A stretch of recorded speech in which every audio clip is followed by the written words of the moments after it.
السلام علیکم، میرا نام طاہر علی ہے اور میری یوٹیوب چینل کا نام مسٹر زبان ہے اور میں اس چینل پہ اردو تشریحات اپلوڈ کرتا ہوں اور میرے اس چینل کو سبسکرائب کرنا نہ بھولیے گا۔ بسم اللہ الرحمن الرحیم۔ السلام علیکم ڈیئر اسٹوڈنٹس، امید ہے آپ لوگ ٹھیک ہوں گے اور آپ لوگوں کی زندگی خوشیوں کے ساتھ گزری ہوگی۔ تو آپ لوگوں کو لیے چلتا ہوں شعر نمبر 4 کی تشریح کی طرف۔ شعر نمبر 4 کیا ہے؟ شعر نمبر 4 یہی ہے، لیکن میرے چینل پہ ہر نئے آنے والی کو چاہیے کہ میرے چینل کو سبسکرائب کرے اور بیل آئیکن کا بٹن ضرور دبائے تاکہ میری ہر ویڈیو آپ کو وقت پہ پہنچتی رہے۔ تو آپ لوگوں کو لیے چلتا ہوں شعر نمبر 4 کی تشریح کی طرف۔ شعر نمبر 4 کیا ہے؟ شعر نمبر 4 یہی ہے کہ تاروں سے سجا لیں گے، تاروں سے سجا لیں گے رہ شہر تمنا، تاروں سے سجا لیں گے رہ شہر تمنا، مقدور نہیں صبح چلو شام ہی آئے۔ سب سے پہلے الفاظ کے معنی سنیں۔ الفاظ کے معنی کیا ہے؟ الفاظ کے معنی یہی ہے کہ تاروں سے سجا لیں گے، تار سجا لیں گے، تاروں کا مطلب ان سٹارز، سجا لیں گے خوبصورت بنائیں گے، اور رہ شہر تمنا، رہ کا مطلب راستہ، شہر شہر کو کہتے ہیں، تمنا یعنی خواہش، تو یہاں پہ شہر تمنا سے مراد خواہش کا شہر۔ مقدور نہیں صبح، مقدور نہیں یعنی مقدر نہیں، قسمت نہیں، یا یعنی قسمت میں نہ ہو صبح چلو شام ہی آئے۔ تو اس شعر کا مفہوم کچھ یوں ہے کہ شاعرہ کہتی ہیں ہم اپنا شہر تمنا ستاروں سے سجا لیں گے، اگرچہ ہمارے نصیب میں صبح نہیں ہے، صبح کا وقت نہیں ہے، تو چلو شام کے وقت آ جائے، صبح نہیں ہے تو چلو شام ہی صحیح۔ اب اس شعر میں شاعرہ ادا جعفری کہتی ہیں کہ میری خواہش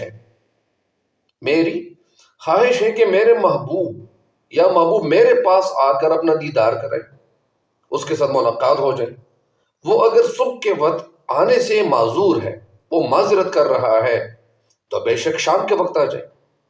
میں اپنی خواہش کے شہر کو اس کے استقبال کے لیے ایسا سجا دوں گی کہ تمام راستوں کو جگمگ کر کے، خوبصورت کر کے ستاروں سے بھر دوں گی، مطلب یعنی لائٹنگ کا سسٹم یعنی بہت خوبصورت طریقے سے کر دوں گی۔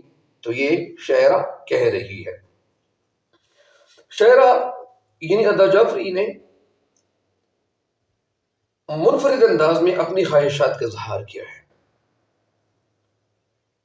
منفرد کا مطلب یعنی انفرادی، انڈیویجولیٹی، اور جس میں سادگی کے ساتھ ساتھ جدت کا پہلو بھی نمایاں ہے۔ پہلے مصرع میں شاعرہ نے شہر تمنا کا ذکر کیا ہے۔ شہر تمنا سے مراد خواہشوں کا شہر، خواہشوں کے شہر سے مراد محبوب کی گلی، اس کا نکڑ، اس کا کوچہ ہے۔ اگر وسیع نظر میں دیکھا جائے، اگر وسیع ذہنی اصطلاح کو یا ذہنی یعنی جو سوچ ہے اس تناظر میں دیکھا جائے اور سوچا جائے، تو شہر تمنا وہ علاقہ، وہ جگہ، وہ بستی، وہ گاؤں جس کے ساتھ انسان کی انسیت، انسان کی محبت کا رشتہ ہوتا ہے۔ بقول شاعر، ایک مکان شہر تمنا میں ہوا کرتا تھا، ایک مکان شہر تمنا میں ہوا کرتا تھا، دل کا دروازہ اسی سمت کھلا کرتا تھا۔ یعنی ایک مکان شہر تمنا میں ہوا کرتا تھا، دل کا دروازہ اسی سمت کھلا کرتا تھا۔ تو یعنی اس شعر میں شاعرہ اس شہر تمنا کی راستوں کو تاروں سے سجانے کی خواہش کا اظہار کر رہا ہے۔ کہتے ہیں یا کہتی ہیں کہ میں اس کو تاروں سے سجا لوں گی، اگرچہ میرے مقدور میں، میری قسمت میں صبح نہیں لکھی، چلو شام کے وقت آ جائے۔ یہاں صبح اور شام علامتی انداز میں استعمال کیا گیا ہے۔ صبح اور شام کے الفاظ علامتی انداز میں استعمال ہوئے ہیں۔ صبح علامت ہے خوشی کا، یا صبح علامت ہے خوشی کی، ایک نئی امید، پر امید ہونا، نئی تمنا کے جاگنے کی، خواہش پورا کرنے کی، جبکہ شام علامت ہے یعنی سمبل ہے نا امیدی کی، فکر کی، پریشانی کی، غم کی، اداسی کی، یعنی مقدر میں نئی خوشی نہیں ہے، نہ صحیح، لیکن ہم اسے یا اسی شام کے تاروں سے جگمگا دیں گے۔ اگرچہ شام غم کی، شام غم یعنی کیا ہے؟ علامت ہے، غم کی علامت ہے، لیکن تاروں سے سجانے سے مراد ماضی میں گزرے ہوئے خوبصورت لمحات سے دل اور دماغ کو روشن کرنا اور امیدوں کے ایسے دیے روشن کرنا جس میں یقینی اور بے یقینی کا پہلو موجود ہو۔ یعنی جس طرح کوئی بندہ آ رہا ہوتا ہے اور کوئی مہمان آ رہا ہوتا ہے، یا کسی جگہ پہ مطلب زیادہ تر یعنی جو شادی وغیرہ ہو رہی ہوتی ہے تو وہ زیادہ تر سنگنگ جو ہو رہی ہوتی ہے اس میں، تو کچھ لوگ مطلب کیا کرتے ہیں وہاں پہ انتظام کرتے ہیں، یا اسی طرح یعنی کوئی مہمان آ رہا ہوتا ہے تو اس کے لیے بہت زیادہ چراغاں کا اہتمام کیا جاتا ہے۔ ساتھ ساتھ اسی طرح یعنی مختلف تہوار جب منائے جا رہے ہوتے ہیں تو لوگ کیا کرتے ہیں، مختلف قسم کی لائٹنگ کا سسٹم کرتے ہیں۔ تو یہاں پہ جو شاعرہ ہے تو وہ بھی یہی سوچ رہی ہے کہ کیا سوچ رہی ہے کہ میرے ماضی یعنی ماضی میں جو گزرے ہوئے لمحات تھے، جو خوبصورت لمحات تھے، جو اچھا وقت تھا، تو دل و دماغ کو روشن کرنا اور امیدوں کے یعنی ایسے دیے، ایسے یعنی بلب روشن کرنا جس میں یقینی اور بے یقینی کا پہلو موجود ہو۔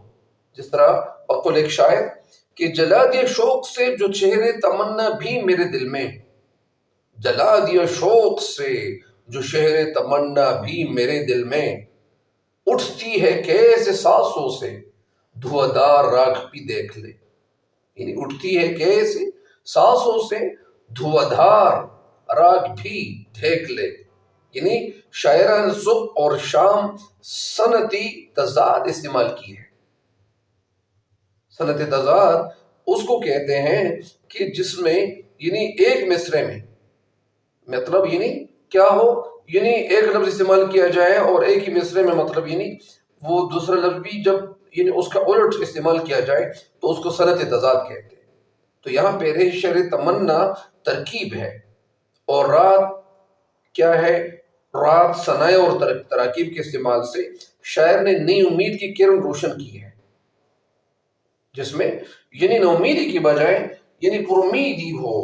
کبھی کبھار کچھ لوگ ایسے ہوتے ہیں کہ وہ نا امیدی کو پر امید جذبے میں بدلنے کی کوشش کرتے ہیں، جس طرح غالب بھی اس طرح کرتے تھے، اسی طرح بہت سارے شعراء اور بھی تھے۔